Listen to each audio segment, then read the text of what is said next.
What if you could leave your physical body and fly anywhere you wanted? To the middle of the ocean, the pyramids, the moon. What if you could meet up with deceased loved ones and find out that they continue to exist? Would you want to experience it? What if you could access memories of who you were in a past life? As a queen, as an ancient Egyptian, as a slave? Would you want to experience it? What if you could discover what your purpose in life is? Would you want to know about it? Come to the 3rd International Week of Conscientiology and receive the tools to investigate for yourself how to have out-of-body experiences, recall past life memories, know about your life purpose, and learn about many more interesting topics.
Hello everyone, I'm glad we're kicking off one more episode of Let's Talk About It. Thank you very much for your participation today. Today we're going to tackle a question that has boggled mankind for centuries.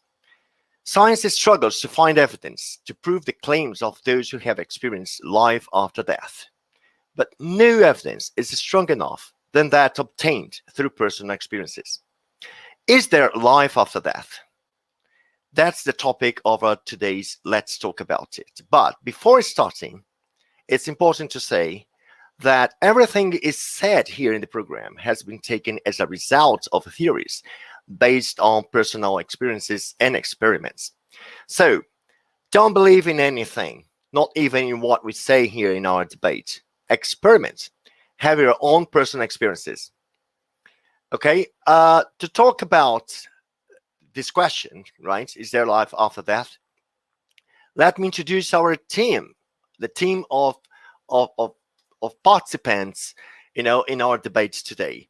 Karina Eliashah is graduated in economy and psychology, speaker and teacher of Conscientiology. Karina has been working as a volunteer since 2007 and been with ASSIPI since 2013, working in the technical scientific department. Welcome to the episode today, Karina. Hi, Mario. Thank you. Thanks for having me. It's a pleasure to be here and discuss this topic with you. Thanks. Very nice. Leonard Schneider is a newcomer. It's the first time in Let's Talk About. Very welcome to Let's Talk About, Leonard Schneider. Leonardo is a civil engineer, postgraduated in concrete structures, MBA in education management, Conscientiology volunteer since 2010, and instructor since 2011. Very welcome, Leonardo.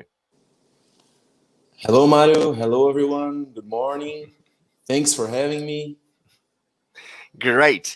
And our special guest today is Luis Henrique, right? Luis is a bachelor in computer science and in hospitality management, postgraduated in corporative finance. Luis has been a Conscientiology researcher since 1996, instructor since 2008, and a volunteer at IIPC since 2006. Welcome, Luis.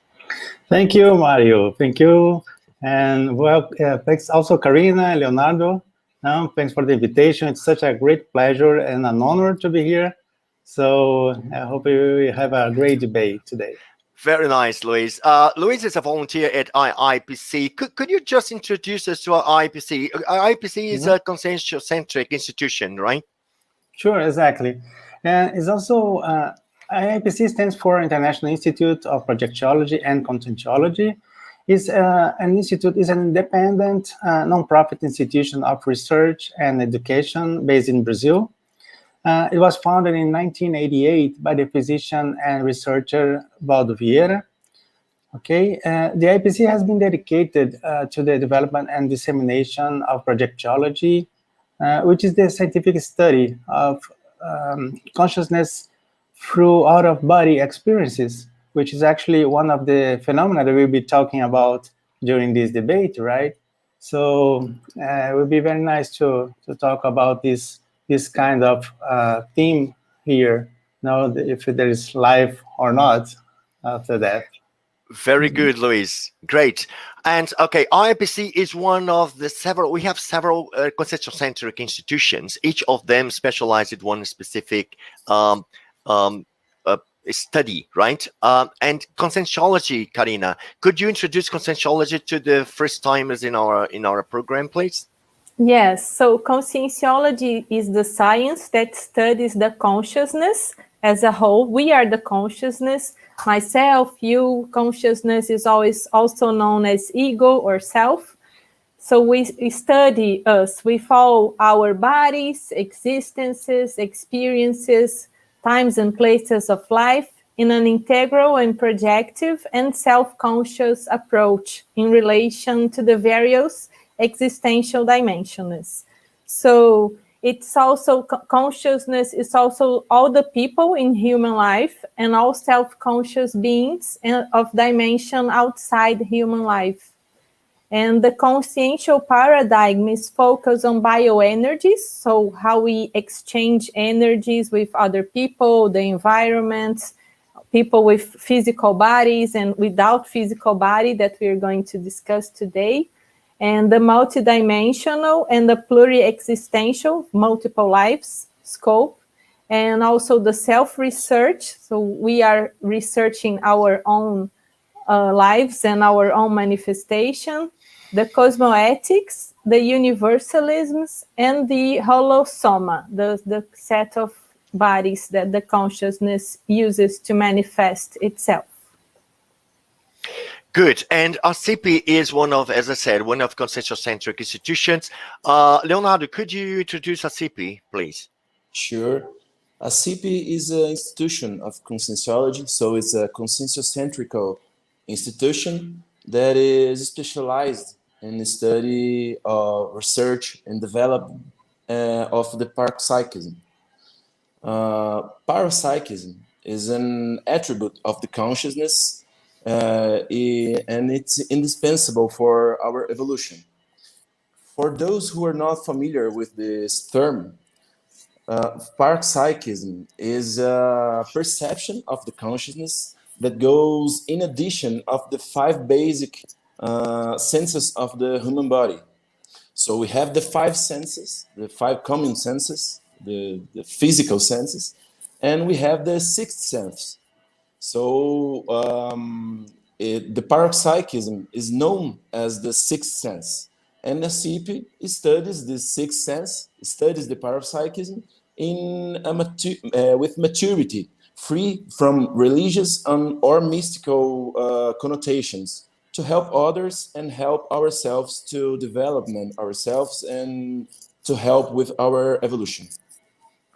Very good, Leonardo. And parapsychism will be essential in our debate today, right? We'll be talking about a lot. Parapsychism. ASSIPI in English project is aimed to promote the ideas of conscientiology worldwide, right? The project is especially focused on the study, research, and the useful practice of parapsychism in an English versions, right? So that's what we are all about.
So let's talk about it, people. I was advertising the banner of our program last week, and that was something interesting. A friend of mine asked me, the question is, there a life after death? And a friend of mine answered me the message saying, is there?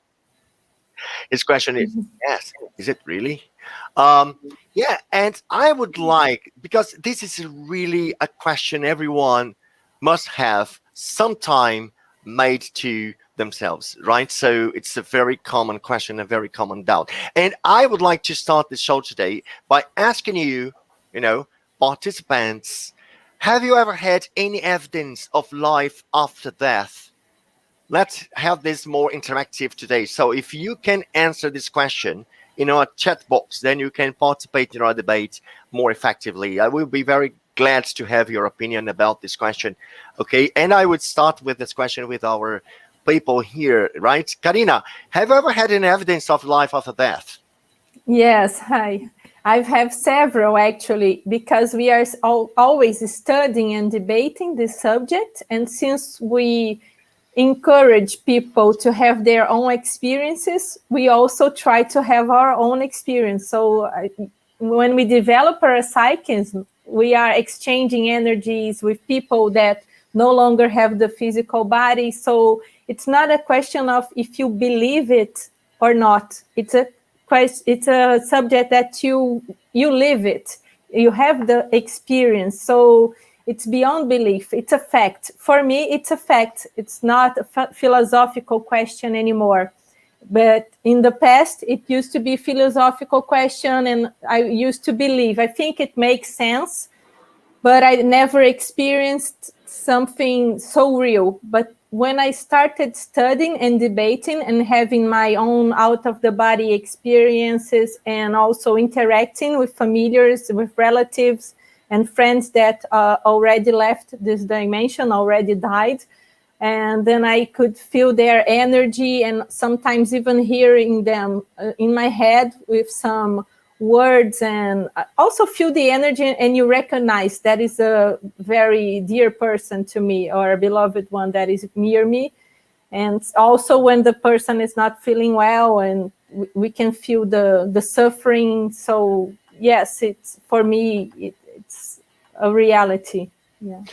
That's very interesting for you to say about the verb to believe, because when we are talking about this kind of topics with people, and it's very common to be asked like, now, do you believe in it? I said, no, I don't believe in it, because you believe in things that you haven't experienced, right? So we believe in what we haven't experienced. Since we have experienced something, then we don't believe it. We are certain that the thing there is. So I would just like to throw this question to Luis Henrique. Mm-hmm.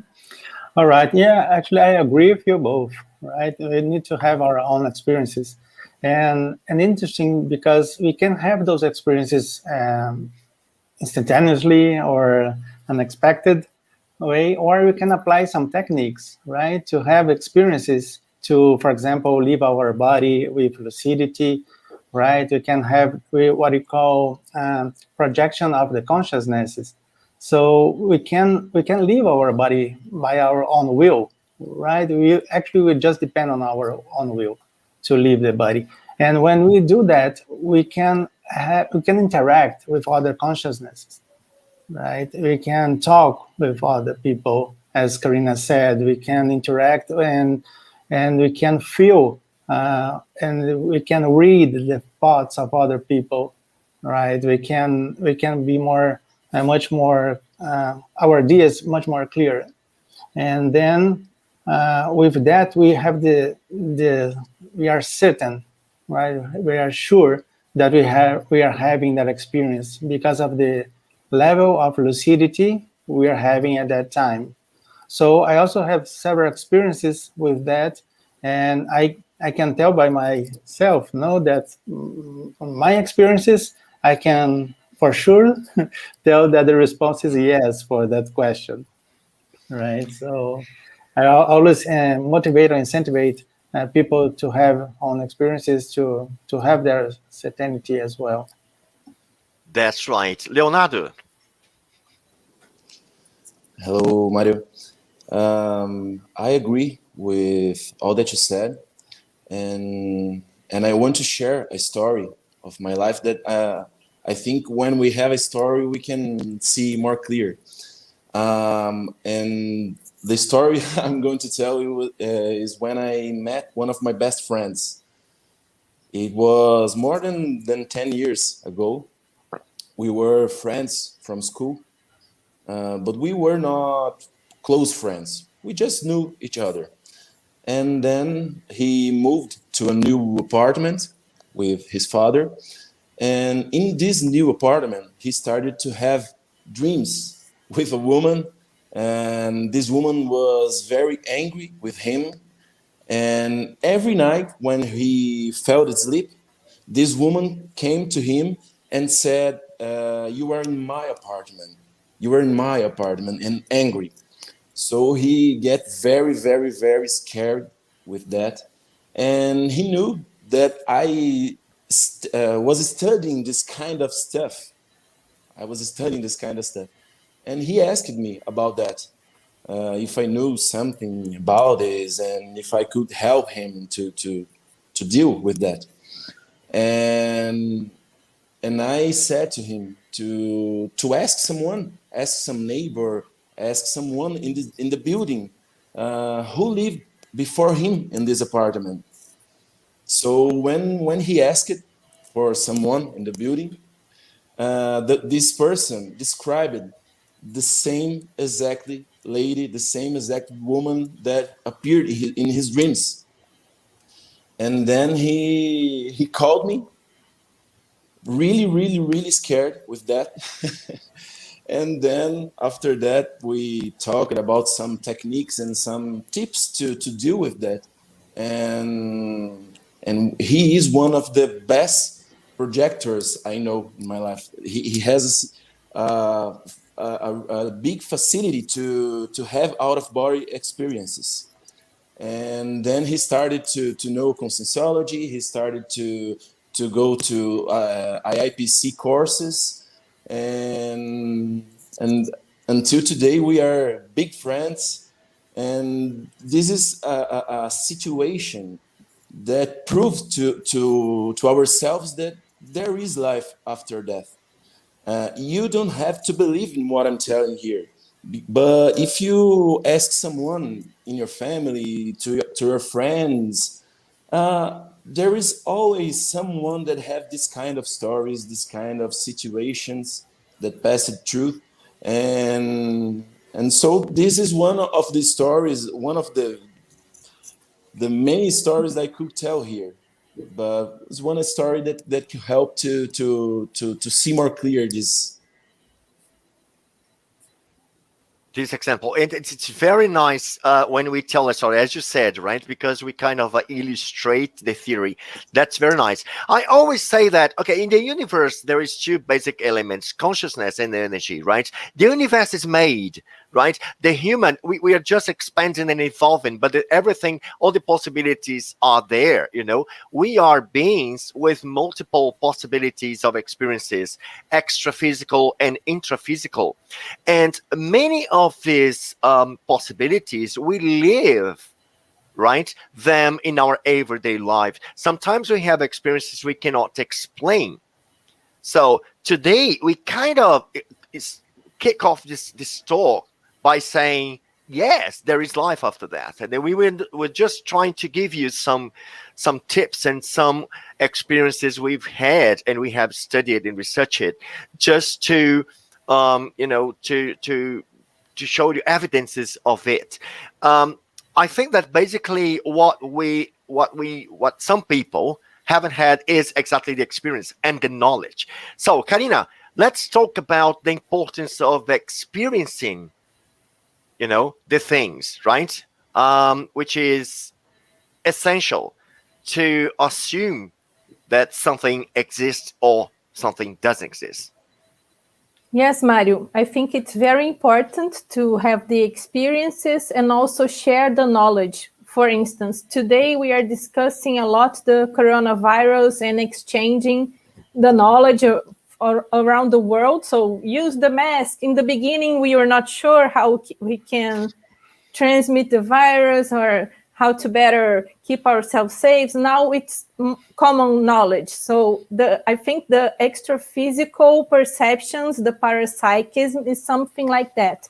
So in the beginning, we are not very sure, but now we are discussing more. We are making congress. We are sharing experiences and theories about it. So I remember when I was young, also a story, as Leonardo said, my grandmother, she came to me and said, oh, Karina, you are medium, like mediumship when you have the parapsychic abilities. And she also said this to a cousin of mine. And we start thinking it's a special gift, but it's not. Actually, we all are mediums. We all can develop these abilities through techniques and experiences. Mm-hmm. So the more we read about it, the more we develop our own techniques and read other authors that also had their own techniques, so we can experiment. We are developing this, and we are giving autonomy to people. That is one other thing that we have nowadays. When we say, is there life after death, and a beloved one dies, we go to a medium or someone that knows the parapsychic abilities and ask, oh, can you please talk to my friend? I want to see if he's okay or not. It reminds me of the past when people didn't know how to read or write. So we would go to other people and ask, can you please send a letter to my cousin that lives in another country and send this letter and tell him I'm okay, I'm living in Rio now, everything's fine. So nowadays we do this to this so-called mediums or parapsychic and ask, oh, is my mother all right? Is she alive in the other dimension? I think within time, maybe, I don't know how many years from now, it's going to be so natural and everybody will be able to communicate with people from other dimensions and also remember our past lives and our relationships. So I think experience is very, very important. Definitely. And in their everyday life, people are everyone is up to having a parapsychic experience, right? The problem is that we don't know we are having these experiences. And sometimes where we're going to talk about, the fear of death, this just over the show that we're going to talk about it. But now I would just like to go over some of the most common parapsychic experiences people might have, okay, to prove life after death, because I believe that lots of people may have had this kind of experience, but they don't know they are having an out-of-body experiences. For example, Luis, sleep paralysis is a very common, right, parapsychic experience in coordination of a brain mechanism, but also the out-of-body experience, because we are outside of the body when we have this, we have gone through it, which can also be evidence for life after death. Because what's life after death is when we are able to be aware of ourselves outside the physical body, right? Luis, can you just go through the experience of sleep paralysis, please? I think it's very important because many people have had it. Exactly. Yeah, actually, as you said, it's a phenomena as well, but it's very natural. It's very common to have that. It's just the fact that we have left our body, but not completely. So we are part of that somehow connected to our physical body. And that can happen when we are leaving the body, when we are coming back, returning to our body, physical body. So that phenomena just refers to that situation. It does not bring any kind of prejudice or further problem. Of course, people get afraid of that and has some fear of what's happening with me right at that time. But if you understand that, if you know, so this is why knowledge is so important. When you have knowledge of things, and when you know that this is a very common situation, you just relax and feel. You can think about your body, and suddenly your psychosoma, which other vehicle that we use to manifest ourselves, can connect more to our physical body. So that happens is part of the out of body, the exteriorization of our energies and our psychosoma. But you just think about our physical body will be returning normally. So it can take some minutes or even seconds, but you can recover your body. But you can also use that to leave your body completely. You can, the other side, instead of just connecting again to the body, you can take advantage of that situation, and with lucidity, we can be out of the body and can experiment a situation in the extraphysical dimension, right? Which is very healthy and important because we will enhance your lucidity. So one of the key things that Karina said is the autonomy. So autonomy tied together with lucidity will be very, very good because we will be in the extraphysical dimension with more clarity. That's right. And information is the antidote for the fear, right? Because Exactly. when you have information, we overcome the fear. I remember when I was a teenager, I had lots of sleep paralysis, and it was really, really, Scary, right? horrible, scary. It's scary, I yeah. got like, what is that? And at the moment when I have it, I feel it's fantastic, because that's one good opportunity for us to see or be aware of, outside of the body, what we feel and what connections we have and other thoughts, and even how the energy works. This is a fantastic opportunity to know more about ourselves outside of the body. We Right. have a comment from Rejane Livramento. Rejane Livramento, our friend Rejane, how are you? Rejane says, I have a story about a friend, who lived sick and found out that there was a lady who came to her house along with a sewing machine she bought at the used shop. Interesting. After she removed the sewing machine from her house, the diseases were over. That's a very topic for Karina. Yes, I was thinking that. Yes. Karina is, I must say, Karina is a specialist in energies of the environment. Let's go, Karina.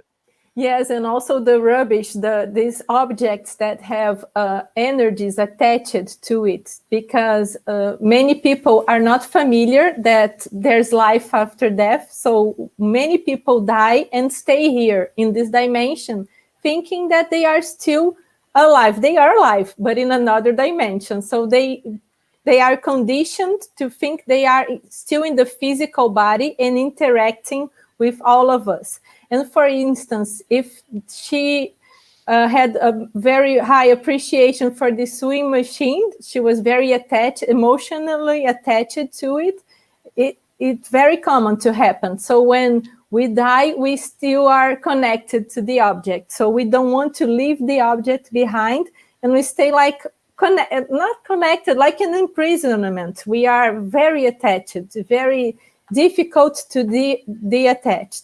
So when somebody buys or receives as a gift this object, it may come with other people's energy, and sometimes with the other people. The person that died is like living in your house because the object is sitting there. So it's very important to make these readings of the environments, read the energies of your house. Just like Leonardo said, when his friend moved to the house, and the lady that passed away was still attached to the house. Sometimes people are attached not only to the house, to the objects, to other people. For instance, I have a daughter that is very dear to me, and I die, and I don't want to leave my daughter behind, so I stay connected to her, but interfering in her life. We are not helping those people because we are not lucid, as Luis said. It's very important, the lucidity. So many people die and are not aware of this fact. They are not aware they are changing dimensions, so they stay connected to this dimension. So I think Rejane's example is very helpful and clearing, so we can be more lucid about also our attachments. Am I ready to leave this dimension, or am I still very attached to my body, to my objects, to my wealth, to my friends, to my family? So it's very important questions we have to make ourselves from time to time. And so also the lucid projections help us to disconnect from this dimension and be more aware of this process. Right, just a compliment to that, sorry. And it's interesting because we don't need to wait to die to have this experience, right? You have these opportunities of lucid projection to experiment that. So as far as we are having that, we can perceive now and can read these energetic energies and energetic from objects, and even in the extraphysical dimension, but you can also read from intraphysical as well. I don't know if, just a compliment, I don't know if everyone watched that movie, 60 Cents.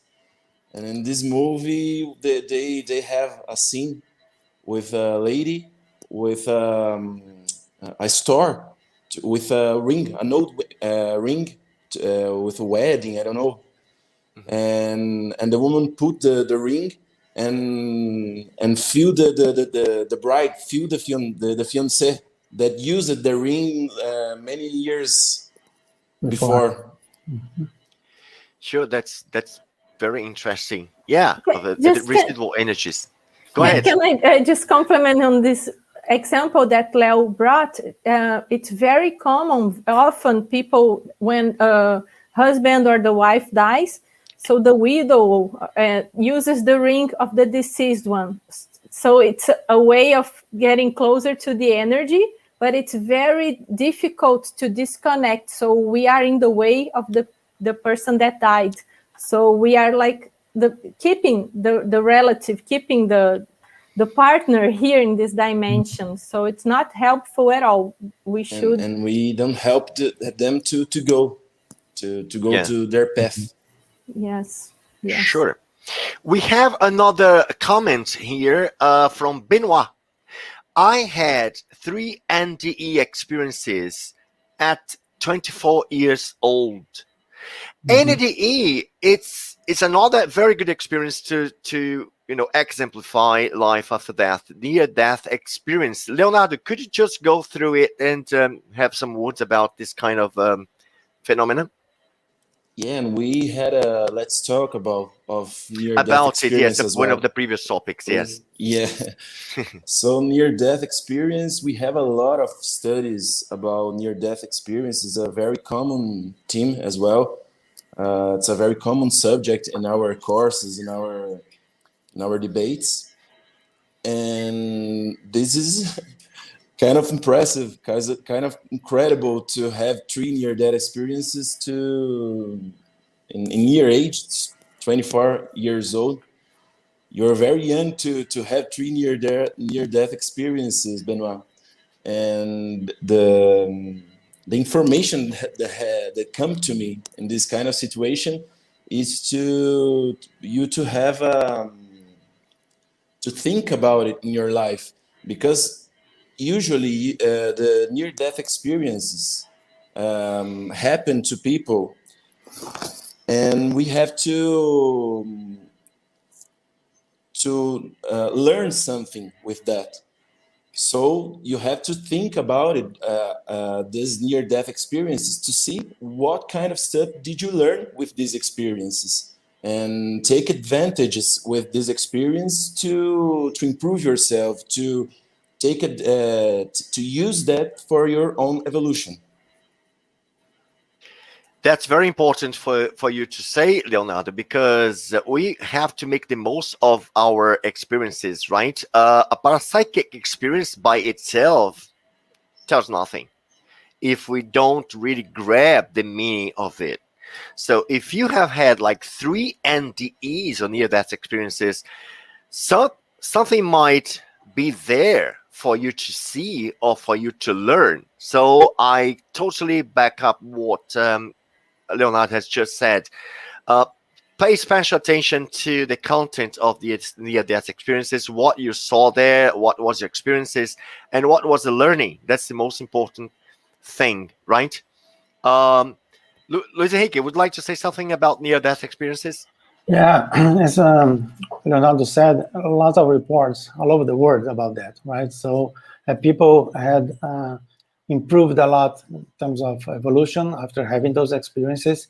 So it definitely would encourage you to take advantage of that. So although it's not, I'd say, good to have, because we can try to avoid that experience. It's called a forced projection, right? Because usually because of an accident, of a disease, so usually have that as a problem. But once you had that, you had the opportunity to take advantage of that and develop several other things, and you consider or reconsider some aspects of your life that you are taking too much attention, and sometimes there's no need to have those. Maybe you can reset the priorities of your life, right? So it's a good way to redefine or to replan your life, because sometimes probably something was not going so well in the right way, considering your proaxis, right? Or your planning or programming, existential programming, right? So sometimes you are in the other way, and that kind of experience brings you back to the right path, right? So you can, of course, always, as we are saying all the time, applying techniques to have our own experiences and lucid projections, healthy. But since you have the situations, I will ask you what you are, how you are using that, right? How you are taking those opportunities to rethink thoughts and about your traits and right and your objectives in this life. So it's just can use that more. Very Can I- good. What can I change and what can I change in my life so I doesn't need to have another near-death experience? So 3 is enough. Yeah. I was thinking that very nice that Benoit sent this question, because we were just talking about Benoit in the backstage before entering. So it's very interesting how we connect with the energies. And I was remembering the first time I spoke to Benoit, and I mentioned the movie. He didn't tell me about the NDEs. He told me about some lucid projections. And I said to him so he could watch the movie Afterlife with Matt Damon and Cécile de France. And she's French also. And in this movie, she has an NDE and she changes her life. She changes her career, the profession, the relationship. So often when we have an experiment like that, it's a life-changing event. So maybe you had some interesting reflections about it, and I want to hear about it, Benoit. And also, I want to read about it mostly. So I think you should write a book, not only an article, but it's very interesting at your age to have free experiments like this. Think about all the assistance you can make by writing about these experiments and also the life changes you've made so far. It's very interesting. It's a great opportunity, right, for self-research and also to help others, right? Very nice. And it's important to say that Benoit is our friend from France, and he's been joining our project ASSIPI in English, right? So that's nice to have Benoit with us. Yes, today. We were talking about French classes. Well. Yeah, we were talking about very nice. That was very good. Okay, and this is what I'm saying. Lots of people have had experiences, parapsychic experience, but they don't know they have had these experiences. So when we ask this question, is there life after death? What do we really mean? Is there life after the physical death? Okay, and I'm sure many of you are already able to answer that question, say yes, there is. But actually, we are still lacking. Many are still lacking information. Talitha, could you please put the question again? I really want to encourage people who are with us today to answer this question. Have you ever had any evidence of life after death? Your experience is very important to us. So please write down in the chat box if you have had an experience that actually shows evidence of life after death. And as we are talking about those very common experiences we have in our everyday life that makes sure that there is life after death, is retrocognition. What do you think, people? It's very common experiences, right? Retrocognitions. Let's go over it, Leonardo, please. Yeah, retrocognition is when we access past events of our past lives. And in retrocognition, we have evidences as well that there is life after death, because we had a lot of lives before this one, and we will have a lot of lives after this one. And the logical thing to think about the retrocognition is that we are in a evolutionary process. So what's the meaning of have life after death? What's the meaning? Why we have life after death?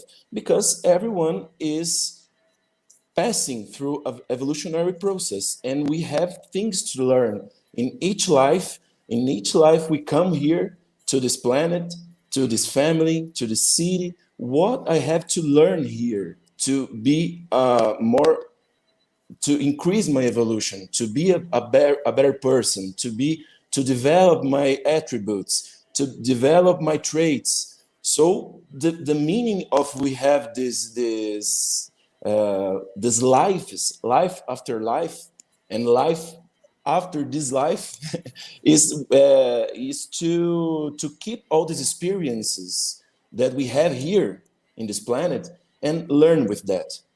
When we have these near-death experiences, these out-of-body experiences, the relations with our family, with our friends, with our profession, every experience has an objective. Every experience shows to show us something to be more evolutionary, Very good. to grow up, Yeah. to be more, to achieve more maturity. So that's it. Very nice. And there is a very strange connections to what Karina said as one of the 7 pillars of conscientiology, with the multidimensional reality and the series of life, not only multidimensional reality, but also the series of life. Okay, so it's continues. It just continues our experience in the present life. We have another comment in our chat box from Irina Kondruta. Depending on our beliefs, we can say that we met angels, or that someone saw his or her father or mother being in heaven, and not that they will continue the evolution process. Can you comment on this?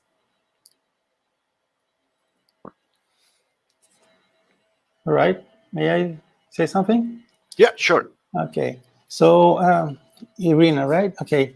Irina, well, actually, this experience for these people who met some considered angels, right? Or I would say that probably were some consciousness that were in the extra-physical dimension, right? Consciousness like us, so not anything special, just other condition. It's in the condition that that conscious at that time is in another community. It's an extra physical community. So probably they met that people there and interacted with them. Sometimes a father or mother who has died, has not in the intraphysical dimension anymore. You're there. Probably they are continuing, if they are lucid or not, but they are probably continuing their evolutionary process, right? And sometimes people get stuck, right, at that community just because of the foreseens, thoughts, sentiments, and energies, because they are reinforcing the same kind of thoughts, sentiments, and it's not lucid. Although they are in the extra-physical dimension, sometimes they're not lucid for that. Everybody is following an evolution process, right? Everybody. So sometimes what makes the difference is the kind of lucidity we have at that time, disregarding if it's in the intraphysical dimension or extraphysical one. And when someone talks, interacts, and make assistance and do some tasks to clarify, right? Some clarity tasks we call, right? To explain what that person is doing at that time and what's being expected from her, and then can realize that this is the new situation that person is living at that time, and could set some new objectives for their lives, right? To prepare to a new intraphysical life, for example, right? And how would be the parameters or the details or the criteria of having a new life, right? So this is basically what the process. Everybody, all of us, will not be forever in a community, as a physical dimension, as we will not forever in this dimension as well, right? Moving all the time is the regular multi-existential cycle. So something that's very natural. Important thing is to clarify things, no, to have more information and knowledge in all dimensions. Very nice. Karina, would like to add something? Yes, I think the beliefs, they get in the way, and sometimes we have the parapsychic mistake. We mislead ourselves due to our beliefs, like Chloe said, in the false scenes that we have, so we tend to connect with this dimension.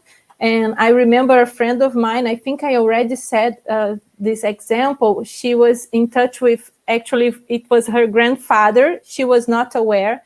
Her grandfather died many years ago, and he was very fond of her, so he was helping her. And she felt the energy, but she was not aware this energy, she felt this good energy, was her grandfather. So she thought it was God in her belief. So God is helping me. When I do certain things, I feel God around me, and God is guiding my life. So it's very common mistake due to the lack of knowledge. And once we were in a course with she had a lucid projection. She got out of her body. She felt this energy, this familiar and good energy, and she could talk to her grandfather. And he said, I'm helping you in some big decisions in your life. So when you feel this energy, this is me. And she came back to the body, and her world changed. Her view of the world, of the evolution, and what she used to call God was actually a very good friend of her grandfather. And sometimes we tend to do this. Oh, it's a celestial being, it's an angel, it's God, it's Allah, it's Jesus. It depends on what you believe. But sometimes it's not. It's someone really near you, and it's a good energy because you're familiar with this energy. So I think own experiences and also the knowledge changes everything, our way of seeing things. Yeah. Yeah, and I would say that in the Irina's comment that especially in the near-death experiences, Irina, when you go through such an experience, actually you have a follow-up of what you have done, and especially this kind of experiences happens when you have to correct something in your life that, as Lisa said, you are totally deviated, right, for the main course of your life. So actually this experience is like, okay, be careful, or bear in mind that you should do this or should do that.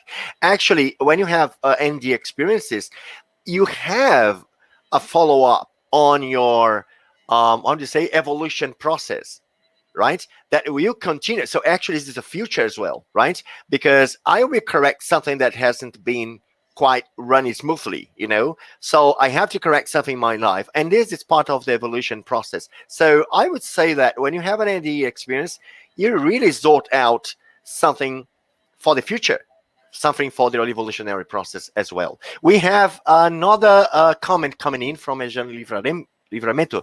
I had visions that a family member was squeezing my neck, oh my God, and found out later that that person had killed me in another life. These visions were with the physiognomy of this life, or the appearances, right, of this life. I did not have a good relationship with this person, and before this experience, I was able to make a reconciliation. Great comment. Yes, great experience. It's very helpful. It's another important thing. So when you have these experiences, to think, why am I having this past life recognition? When I'm remembering things, I should use this information, not just to, I don't know, to have fun or to say, oh, okay, I had another life, but what is this going to change your life today? So that's what Rejane is bringing is very important. And also, I would like to say that Rejane's English is very good. I'm very surprised, and I think she could be our guest in the future. Yes, sure, Rejane. So here's the message. Very nice. We have another comment from Renata Dias Machado. Last week, I had a retrocognition. When I was in a past age, in a male body, I laughed a lot. Yeah. Yeah, no, very interesting that experience, right? Especially because we had a lot of different bodies throughout our Yeah. lives, right? We were already man, woman, we were everything already. So it's not a big deal, no, to have that. And the key thing is to always taking advantage of the experience. Life is a great opportunity to reconcile, as Regina said, and also to make self researches. So we have material all the time, we have information throughout these recognition experiences, throughout the project lucid projections, right? So have material to use that, right? To have to take advantage of that information, not having a parapsychism because it's cool. It's not just because it's cool, because there's something else to do with that, right? And so if you learn to use that, is good. So in case of Renata, what that kind of information that was brought in your retrocognition have to do with you in this life, right? What this kind of remembering or no these images or these thoughts about that other life have to do with you in this life. So could try to think about that and what you feel is something good, is something bad, and why is that? Right? I think this is part of your self-research that will be helpful. That's very good, Luis, because you say that you laughed a lot. So did you laugh there as a man or here as a woman? Remember the moment you were a man. So I would give you a tip, Hinata. Try to remember, or just try to get this message from this experience as a man. So what your feelings were, what kind of thoughts you had, what were you doing as a man, right? So this is a very important thing for you to think about. And how are you connected to that man at the present life? How this man is still interfering in your life? That will be a very good directions for your research. Okay, people. Unfortunately, we are closing to the end, so now we need to wrap up. It's just 6 minutes left, so let's go over the last words, wrapping up this topic today. Is there life after that death? Leonard Schneider. I found it very interesting these comments, everyone's comments, including Karina comments, the of your friend Karina. And I would like to encourage all of you people to think that every parapsychic experience has a meaning. Every experience has a purpose. And it's interesting to think that every experience we can take advantage, we can learn something. So even these small experiences like this one, I was a man in another life, but I agree with Mario. Is there any information I need to know there? Is there anything to learn with this experience? This is the meaning. When we answer this question, is there life after death? Okay, we can just answer yes, but what this have to do with my life now? What it could change? What the answer of this question have to change my life now to better? Very great. Karina. Yes, I would also like to comment on Renata's testimonial, very nice one. And I think it shows also about our personality. When we have an experiment like that, to see yourself in another body, in another gender, I think a person has to be very open to this process. So it says a lot about her. I think she should take advantage of that, because not everyone is open to see yourself in another body, in another personality, not to say in another gender. So very nice tool to get more self-knowledge. I think you should also maybe deepen a little bit about the strong traits of this personality and what it connects to you in your life now, so you can better use this experiment to develop your existential program and also other strong traits that sometimes we are not even aware. So, and it's also a self comprovation of life after death. So very good experience. Very good. Luis Henrique. All right.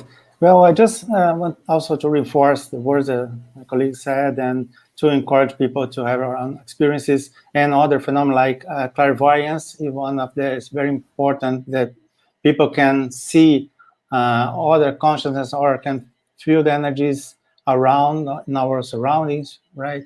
And all these kind of experiences will bring more material, more information, and we don't need to believe in anything. Again, we just need to take and have our own experiences. So try to apply techniques. There are several courses, like lives talking about the techniques. So let's do that, right? Let's try to apply those techniques to feel by our own, right? By ourselves, those kind of phenomena. And because people will know when they have those experiences, especially if they are lucid for that, because this can be so lucid as we are now here, right? So, or even more than this, we are now here. So when someone have that kind of experience, we'll be sure about that response, of Very that good. question. Excellent. I would just like to ask you to extend a bit, because we have a question. That's, for me, it's a very important question from Wilson Imanishi. Okay, Wilson Imanishi from Bahia to São Paulo. Is there any way to help a person who is dying and who has recently passed away? Yes, there are several ways we can do that with our energies. And to clarify that the person is changing dimension, if she's open to it, and also to clear the environment, you can donate the stuff, like we said earlier in the show, because sometimes in this talk, because sometimes the objects, they have a very significant role in someone's passing. So we need to let the person go. That's very important, because often we, with the intraphysical bodies, are the ones that are stuck in the middle of the way of the ones that die. So because we miss them, we want to keep the objects, we want to keep the photos. So we are always evoking the person, so we get in the way. It's important to let them go. So, and also mentally, you can say to the person, you are only changing dimension, everything's going to be okay, and send your best energies in the process to help them make this transition. Very nice. And from also Wilson Imanishi, is there any risk for people who often watch people who die? I would say no. Well, actually, it's an opportunity, right, for interaction and assistance. I just see good things. Of course, people sometimes is scared, right, and the fear could bring some kind of pathologic false things, right, false sentiments and energies because of that fear, because of that environment, the energies that are related to that interaction. But if someone has information and understands that, it will be a good opportunity to interact and to explain how the things are. People can understand that this is a natural process, right? As we are talking now here, the difference is because it's another dimension, but it's a consciousness like us. So this brings with the experience, right? It comes with the experience. So as much as we have experience, much more we'll be able to deal with that kind of situation much easier, right? And that's a good thing. I don't say there's any risk. I say that opportunity, but of course, it's good to have some kind of energetic sustainability, right, to deal with that, because sometimes that kind of person is too pathologic, that can bring some kind of heavy energies to you, again, someone could not sustain that. Let's say just that. Yeah, I would and say that, Mario, all right. Go ahead. sorry, I would say that the only risk is if the person doesn't deal with that in a good way. The only risk is that. But to deal with that in a good way, you have only one path: to study, to have your own experiences, to talk with other people with the subject, and Right. the things will flow naturally. Definitely. I think fear is, I always say, for the majority of cases, we cannot generalize, of course, but for the majority of cases, fear means lack of information. Once you have information and we understand the process, we don't fear, right? And I think that maybe one of the important questions to tell you, Wilson, is to try to understand your role in it, right? What you are up to do, what you are supposed to do as you are having these experiences. So, having this information, you just have to act accordingly, and having the best energies, having the best thoughts, right? But we are going to consider here not only the energies but also the thoughts and the sentiments, right? We talk about Thozine. Thozine stands for thoughts, sentiments, and energies. It's a kind of a unit, right? That we don't work with them separately, but together. So when we externalize our energies, we are also externalizing our thoughts and our sentiments. So that's the reason why we have to filter them for the best. Let's go for our advertisements in the end of our show today, which is the Karina. Can you talk about, Karina will be one of the speakers of this event coming up in August. Yes, of course. I would like to invite you all to the 3rd International Week of Conscientiology. So it's a 9-day event with several institutions. Each institution is talking about its matter scene or its speciality. And we will be present on the August 23rd talking about energy from the environment. And also IIPC is going to talk about the out-of-the-body experience. So you are all invited. And I also like to invite you to our next course next Saturday. And yes, Here we July go. the 3rd, yes, you're going to have simultaneous interpretation in Spanish and also in English with our teacher Mario Luna is going to help us with this interpretation, and I'm That's going me. to be and I'm going to be the teacher of this course. It's based on my self-research as well. And we are going to discuss how the consciential integrity, our integrity, can help us with our self-corruptions, how we can eliminate these deviations when we are lazy, when we are not doing what we are supposed to do, and how we can improve our routine. So integrity is the key to that. So I hope to see you there. Very good. I thank you very much, Luisa Hickey, for your participation in the show today. Also, the International Institute of Parapsychology and Conscientiology for allowing us to have our friend here today. Thank you very much, Dora. Dora do Rosso is the last name, Luis? Dora de Rosso. That's right. That's right, Dora do Rosso. Thank you very much, Dora, for your attention. And Karina and Leonardo Schneider, thank you very much for your participation in our program today. Reminding you that the next LTA episode, Let's Talk About It episode, will take place in July 25th. You will be talking about parapsychic phenomena. Our last bye-bye. Okay, thank you all. Bye-bye. Thank you. It's a pleasure.